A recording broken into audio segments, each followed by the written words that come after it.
Okay, great. So now that we've gone through the lead magnet walkthrough, let's go ahead and actually look at the sales page. So again, on the left-hand side within the funnel, we're going to click on Profit Launchpad Kit. And you can see this is the sales page. Now, if you view the funnel step, you will see the full page and what it includes and how it looks. And so what I've done here is I've really created a long sales page. Some people prefer shorter pages. Other people see that, longer sales pages actually has a higher conversion rate. So it's totally up to you how you would like to structure this. And I will go ahead and also show you how to remove sections that you perhaps don't want. So let's just go back to our editor. And so on here, we're going to hit the edit page. Now, I recommend that you customize this page and make it your own. Just recognize that, there are hundreds, if not thousands of people that are purchasing this, and, for everybody to have the exact same page and content kind of makes you blend in. So the whole idea here is for us to really go ahead and customize this, make it your own in terms of colors and the content and the images, and just, really make it your own, okay? This will help you to stand out and be different, and it will ensure that you stand out from the crowd and from anybody else who has made the same purchase. All right, so as per the last video, we are going to be able to change the text on the page. We're going to be able to change the buttons, the images, etc., etc. And so, for example, if we click on this first button, you can see that the action when the button is clicked is to take them to the next step URL, which in this case is the checkout button, or the checkout page rather. I do not suggest that you change this. This is very important to just keep as it is. However, you can obviously change the text on the button. You can change the color on the button, the spacing, the width, whatever. For example, one thing to just note is that if you're changing, let's say, the price on this button, this doesn't affect the checkout page yet. I am still going to show you how and where to change the actual, or rather set up your payment amount. So for now, just recognize that any changes that are happening on the button are only text changes. Okay, so if you wanted to change this to $7, you would just scroll down here and this appears under the subtext. So if you change the subject to $17 or $7, you'll see that this has made a change on the actual button itself. So I'm going to go ahead and go back to the $27. And yeah, if we wanted to change the button color to, I don't know, maybe we wanted to change it to bright red, we can just go ahead and click that button. Again, whenever we're making changes to colors, especially background colors, we always want to make sure that the text is super legible. You can see that, reading black text on a red background is really, really difficult.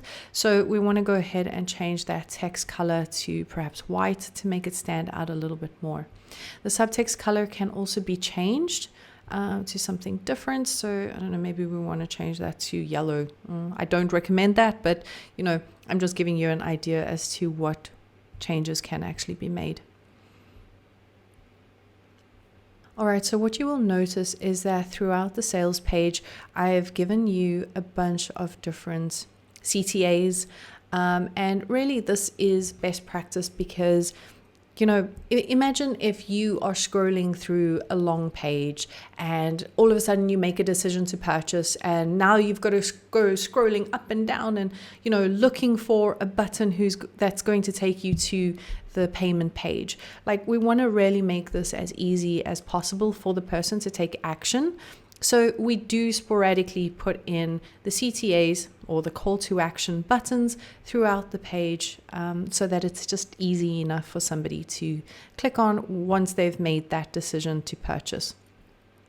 So again, if you are changing the price on the first button to $7 or $17 or whatever that might be, just make sure that all the CTAs show the same, and that, you know, you're not seeing one that's got 27 and one that's 7, and, you know, consistency is key.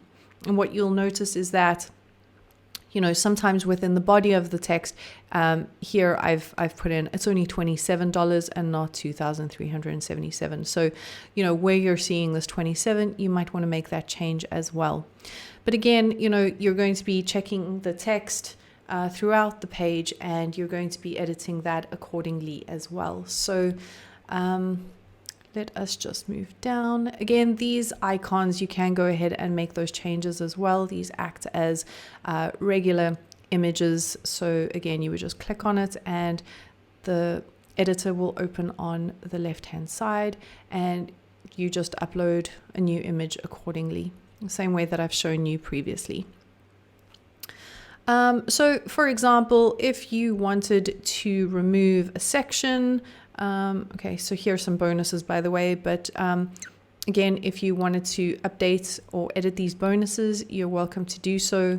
The other cool thing, sorry, before I get to deleting sections, let's say, for example, you have some additional bonuses that you would like to offer. Now, the cool thing is that you can add different columns. So if you have a look to the left-hand side here, you can add 4 columns, 3 columns, 2 columns, etc., etc. So let's say we wanted to add in another 3 columns. So we're going to click on this button, we're going to hold it down, and we're going to drag it to where we want it. So we want it underneath. So you'll see that it has now opened up a space for you to add 3 different sections.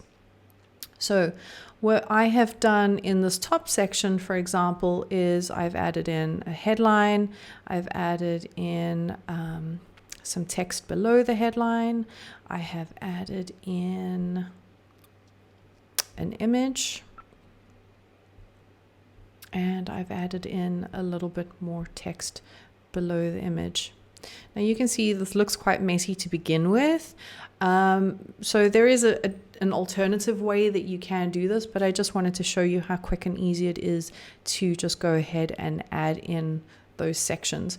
Obviously, if you wanted to remove this row because it's, you know, it's not what you want anymore, you just hover over the row and you can see there's like a little trash can at the top right here. So you would just hit that button. It's going to ask, are you sure that you want to delete this item? Yes. So we're going to say okay. Now, what I would recommend is that if you did want to add, you know, 3 more bonuses and you wanted to kind of keep the same sort of structure as what I've got over here, you can hover over the row and you can see that there's like a little duplicate button over here. So you just click that button and it literally duplicates that section for you. You can then go ahead and edit accordingly. So edit the headline, perhaps edit the value, go ahead and edit the images, and of course the text below that as well. Super simple, super easy. And again, if you want to delete any section, so maybe you only wanted to include, you know, these 2 and not the 3rd one, you can just go ahead and click on the delete button here and delete the image and delete the text. And then you simply have these 5 sections. So we can go ahead and delete that row again. I'm just giving you ideas as to how easy it is to duplicate things, how easy it is to remove things, etc., etc. And of course, you know, maybe you don't want the section about why should you trust me. I don't recommend deleting it, but obviously you would change your image here if you kept it. But if you decided to delete that entire section, again, you would just hover over the section itself and hit the trash can, delete it, and it's gone. Super simple, super easy. Let's pretend you've made a mistake and you want that back. So you're going to hit the undo button in the top left over here. Whoosh, it's back. This is honestly the easiest system to use in the world. I really have. I've been in this industry for so long. I have been building websites for the last 14 years, and I promise this is the easiest system I have ever used. So you've come to the right place. You have totally found the right system, and you're going to just have so much fun working with this and playing around with all the different options. The one thing also that I wanted to just mention is this FAQs section. It's a little bit different in how you actually edit this and add in the sections. So I just wanted to quickly go ahead and show you how this works. So go ahead and click on the little cog over here to open up the left-hand side. Here you can add in new FAQ items. So, you just add them, and what you'll see is that as you're adding them, it's adding like this little section over here that says drag and drop your first element here. So what I'm going to recommend you do, which is a little bit easier than the way I did it initially.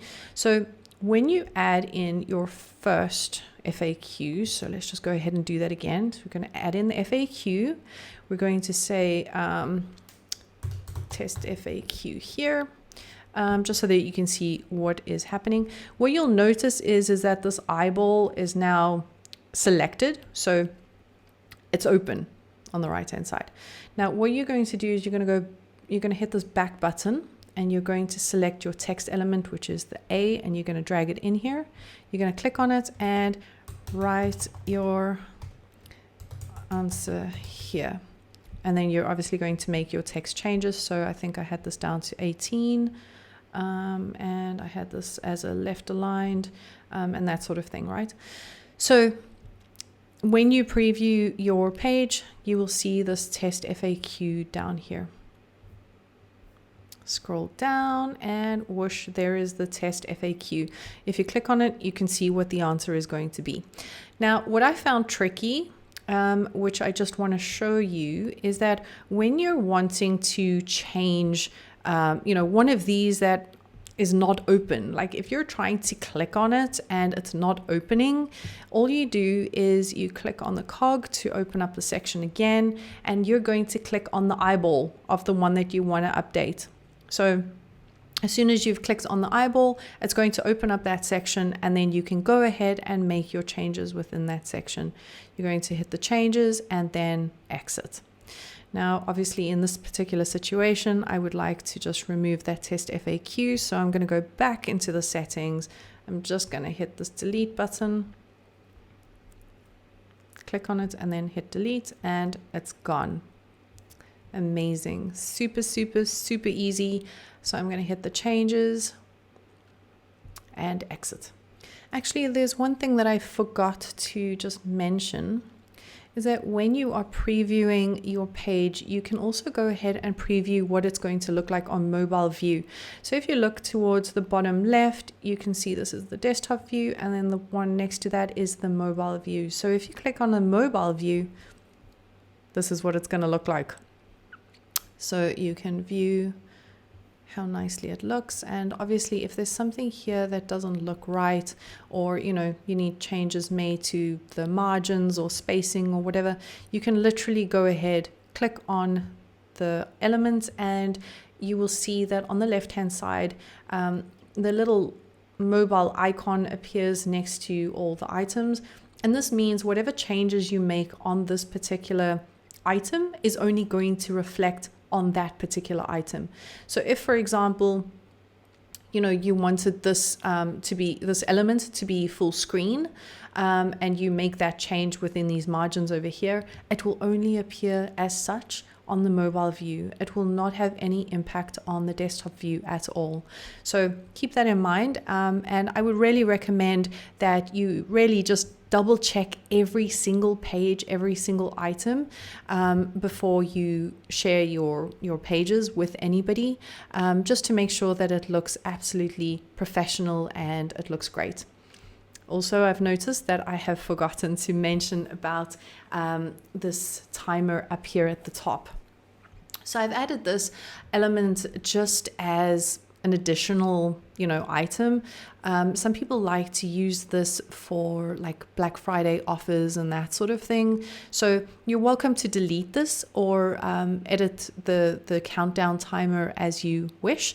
But so for example, if you wanted to delete it, obviously you're going to hover over that section and you're going to delete it as I've shown you in previous sections. If of course you want to just edit it, this acts as a regular text section, so you can go ahead and edit that as needed. And then obviously if you click on the actual countdown itself, on the left hand side here you can see a date and a time that you can go ahead and edit that to.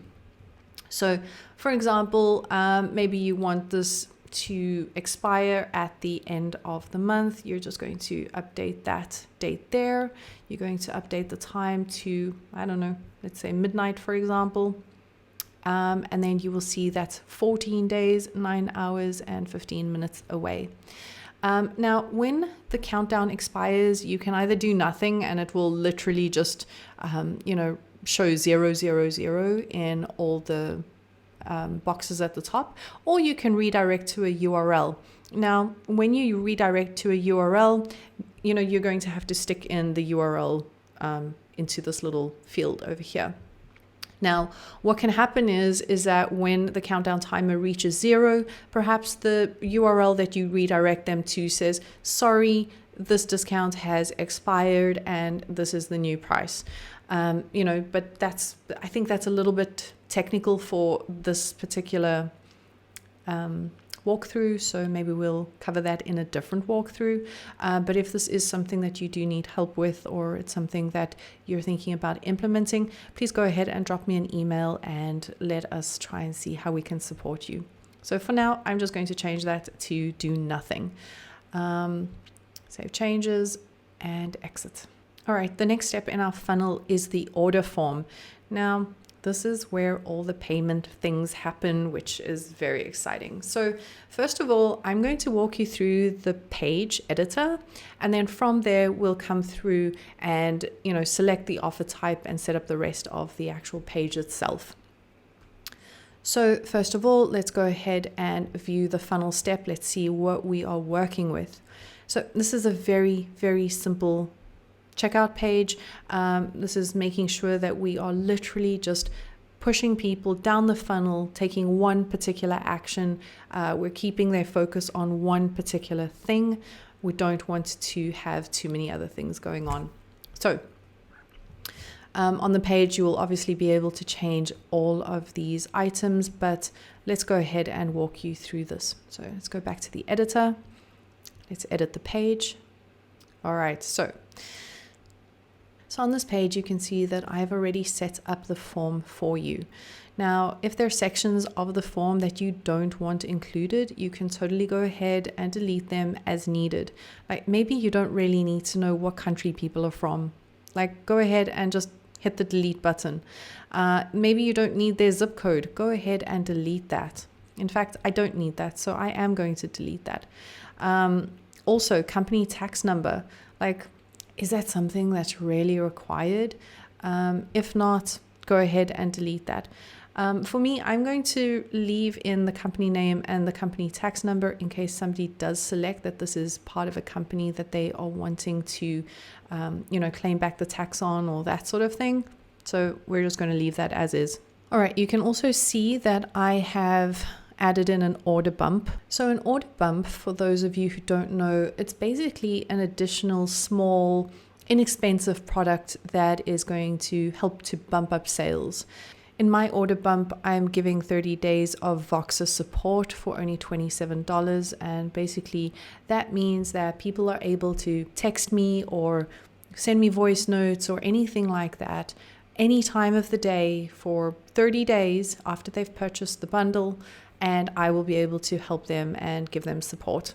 I know that there are some people that purchase this kit that are perhaps not tech savvy and that may need some additional support. So I felt like this was a very good option to give people in case they just need a little bit more hand holding.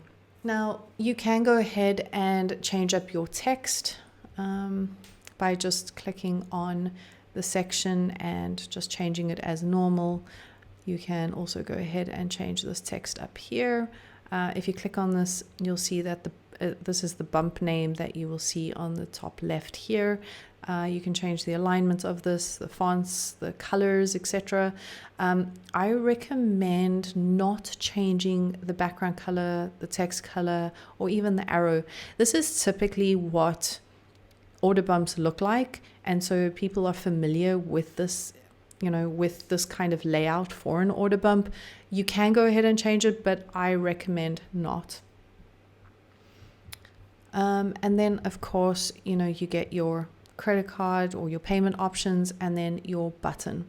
The button again will take them through to the actual payment page itself.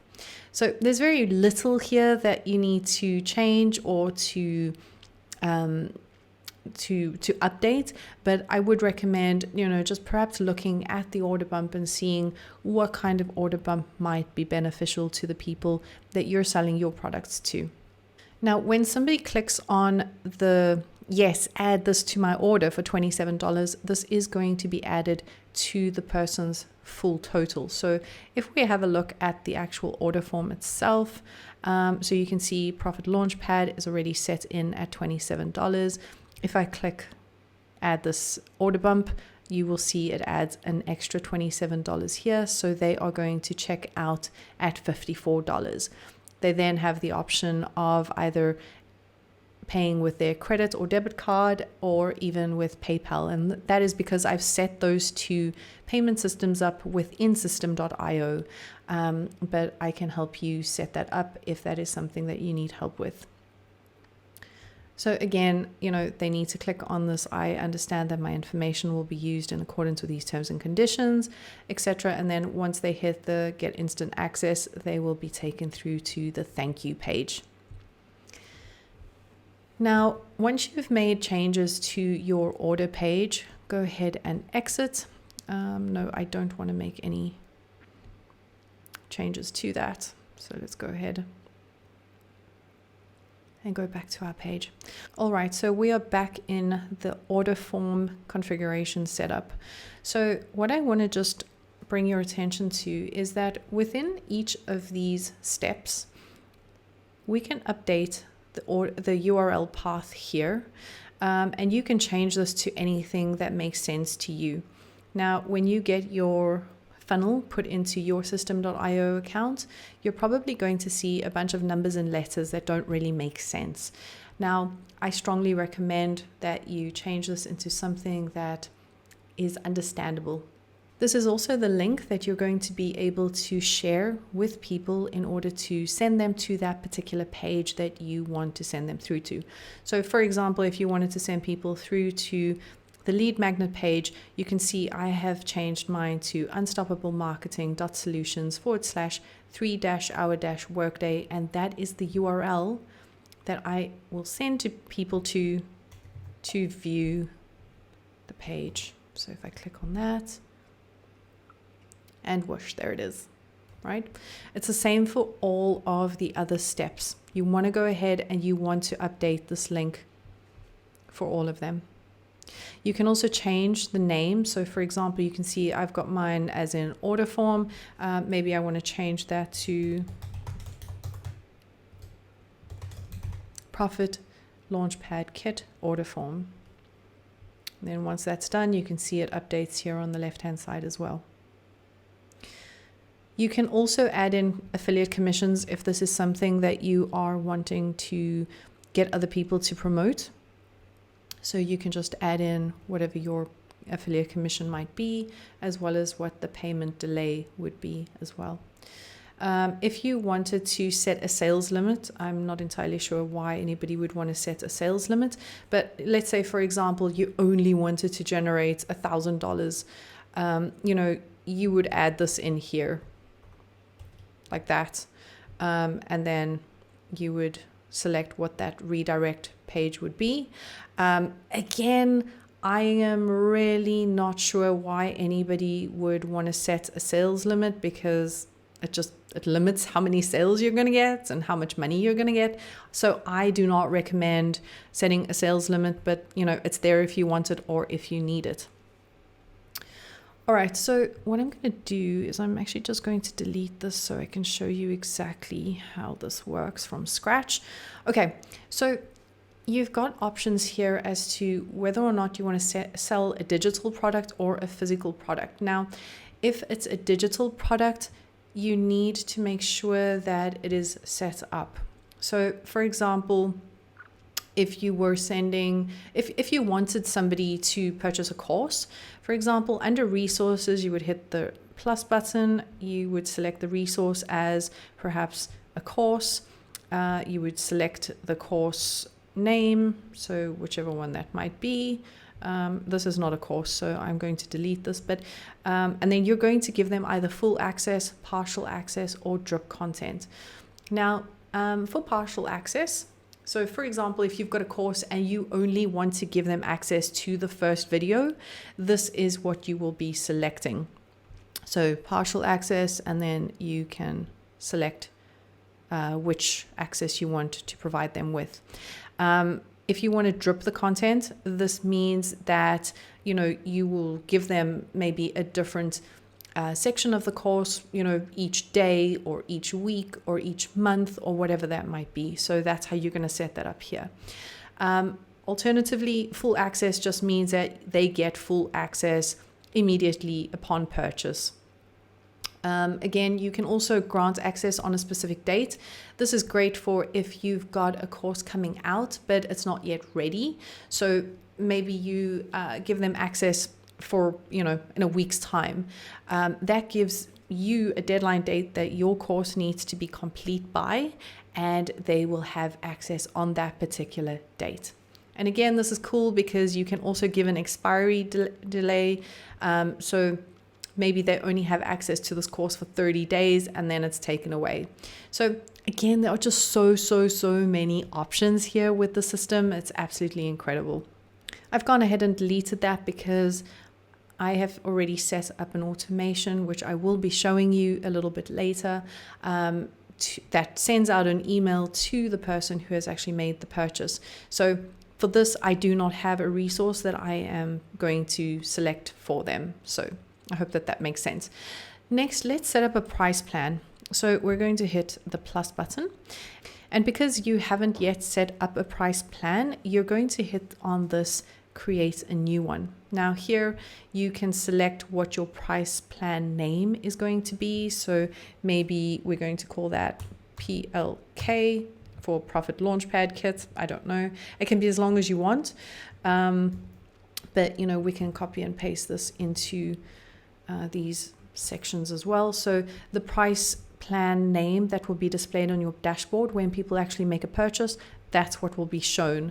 So you need to know what it actually is. So PLK might not be the best descriptor, but I'm just using that as an example for right now.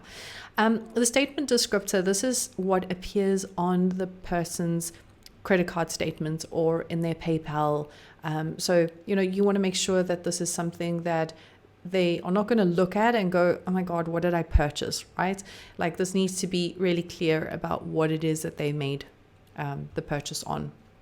So again, I'm just using this as an example to you, but you know, go ahead and just put in anything here that makes sense to you.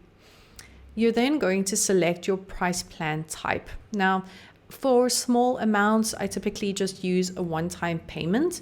But you don't have to use a one-time payment for everything. You've got the option of subscriptions. So for example, if you're running a membership site and you are wanting people to have access to that every single month, and they need to pay you every month, you're going to hit the subscription choice. For larger orders, you may want to offer payment plans, maybe something that's $997. You can give them a payment plan to pay over 3 months, and you can make that selection there. You'll see that you can even give them a trial period. You can select how much they're actually going to pay each month, each month, each year, each day. So there's a whole bunch of different options here that you can select. For this one, we're going to select a one-time payment because it's a really small amount, and we're just going to stick in the $27 there, and we're going to save. Now, I've already got a price plan, so I'm going to select it. It's a one-time payment, and it is the Profit Launchpad, and you can see it's already been set up. So the price plan name that's displayed on the order form will be Profit Launchpad. The statement descriptor will be the same, and the price plan will be one time $27. I'm just going to hit save. All right, so you can also provide coupons in case you want to give them some discounts. So you may want to create a new one, and we're going to say that the coupon name is for Christmas 2023. Okay, maybe the coupon code is Xmas 23. And you can select the discount type as a percentage discount or a fixed amount. Now, a percentage discount would be like, okay, it's 10% off the price. So you would just put 10. However, if you wanted a fixed amount and you put fixed amount, this would be $10 instead of 10%. Okay, so there's quite a big difference between the two. So make sure that you're using the correct type.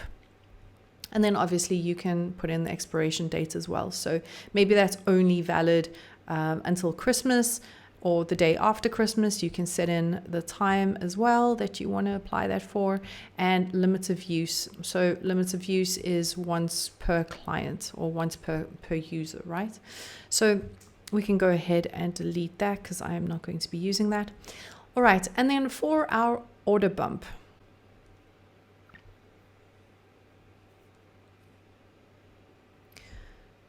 I am going to go ahead and delete this so that I can show you how to set this up from scratch. All right, so for the resources here, I am going to select a tag. So now, if you remember, my order bump was Voxer support. So my tag, I have already set up for Voxer. So I am just going to make sure that anybody that purchases the order bump gets tagged with Voxer. And basically, as part of the automations, I am going to send them a separate email.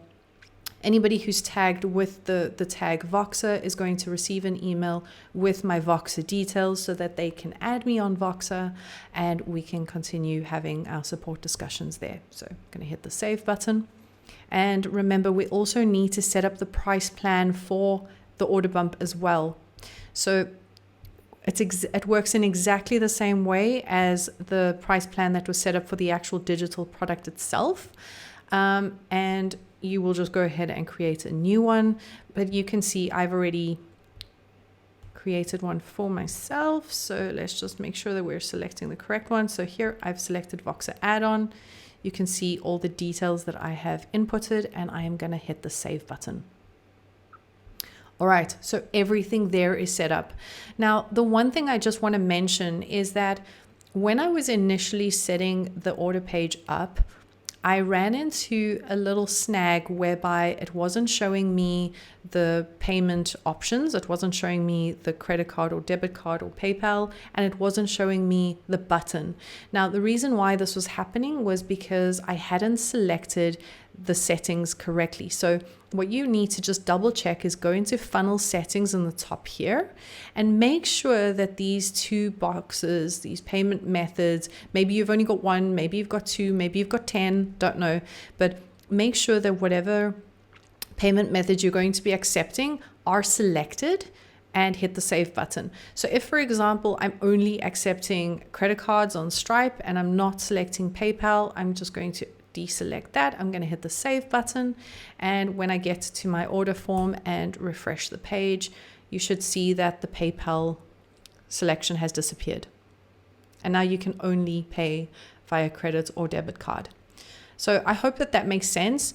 But if both are unselected or if absolutely no payment methods are accepted, you won't see any of them, and also this button will not be visible. So that's how you know that something is wrong. Please go back, make sure that those settings are selected, and then you are off to the races.